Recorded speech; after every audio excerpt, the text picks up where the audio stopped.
We have Chris in Rhode Island. Chris, welcome to the show. How can we help you tonight? Hello. Hi. Hi. So I just had a question about. Is this my former roommate, Chris? Coming out at. Yes. Hi. How are you? Oh my God. Sorry. Okay. Hi. Well, Good. question.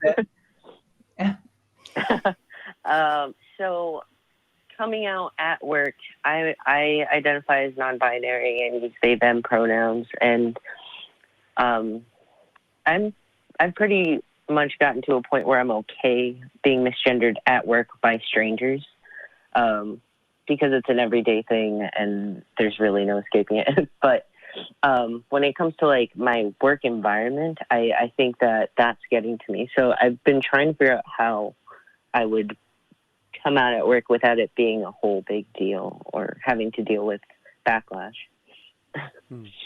Yeah, I mean, I'm dealing with that right now, actually. That is something that I'm trying to navigate myself. And it is a really touchy situation to jump into, because if you don't automatically like trigger, oh, this person is, not gender non-conforming in some way, then people are going to make assumptions about you. And even if you think you're doing a really good job of like signaling your gender, like it's still not gonna happen a lot of the time.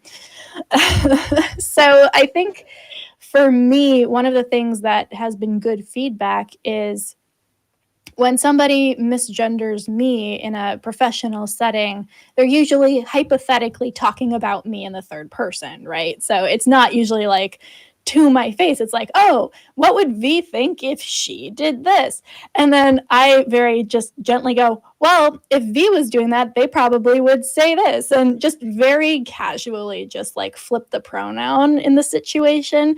And the people who care and like are attentive will be like, oh, I caught that. Okay, cool. We're good. And continue on, right?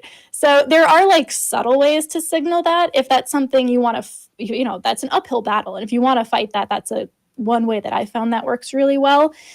But yeah, it's a tricky balance to make, especially because a lot of the time, for whatever reason, trans or non-binary people, or the concept of gender in general, is just very sexualized.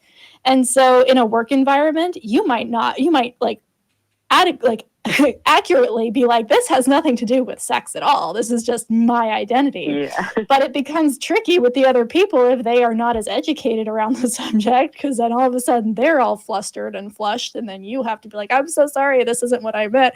It's a whole deal. So like my ultimate advice would just be, do what feels right for you. Fight that battle when you have the energy, and you don't need to be consistent every time. Like every time someone does something, you can let it slide sometimes. That doesn't mean that you're any less of anything, or or holding different people to different standards. If it's not emotionally feasible for you right now, that's fine. Just you have permission to just like let that go. Yeah. I've actually just been like playing with the thought of putting my pronouns on my name tag, because it is a job that I wear a name tag. So I'm not into confrontation, so I don't really want to have to do that. But if it's there, then they'll be able to see it, I think. Yeah. That was more or less my recommendation. I've worked with a number of folks who have just worn a button on their lapel. I don't know what the uniform or the appropriate, decor is or attire at your workplace, but something as simple as that can often really make an impact without taking a whole lot of effort. Now, depending on the culture of the work environment, it can also lead to a bunch of arguments and conflict and tension. And, certainly I don't want you to feel like you need to be the tip of the spear or take on any progressive change that you're not ready for, just at your day job and in your daily life. But a lot of folks have found that to be a really effective way of sort of communicating who they are, even to folks that aren't necessarily looking for it, without having to deal with constantly correcting people and expressing that. Yeah, for sure. I think I'm lucky that I live in a state that I think is a little more accepting. I feel safe to be able to do that. So I think that's probably good. where I'm going to start. Yeah, honestly, the whole, like, believe it or not, I know that people who watch Talk Heathen don't believe me, but I am not a confrontational person. I don't like confrontation. I am so socially awkward at times that it's just painful. And honestly, having to tell people about my gender has been the single most instigating force for me to get over a lot of my own hang-ups and be like, I have to say this thing, and it is really one of the most awkward things to have to talk about. So I don't know why the gender gods picked people like us to have these conversations, but I feel you. I feel you. Yeah, Awesome. I mean, Thank I you kind so of much.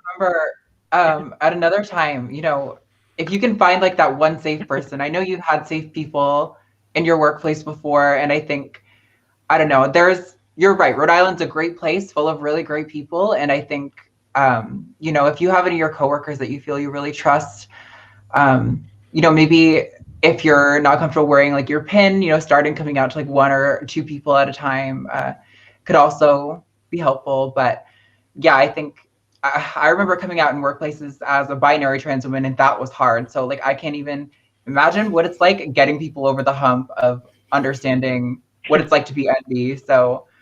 So much love for you, and best of luck.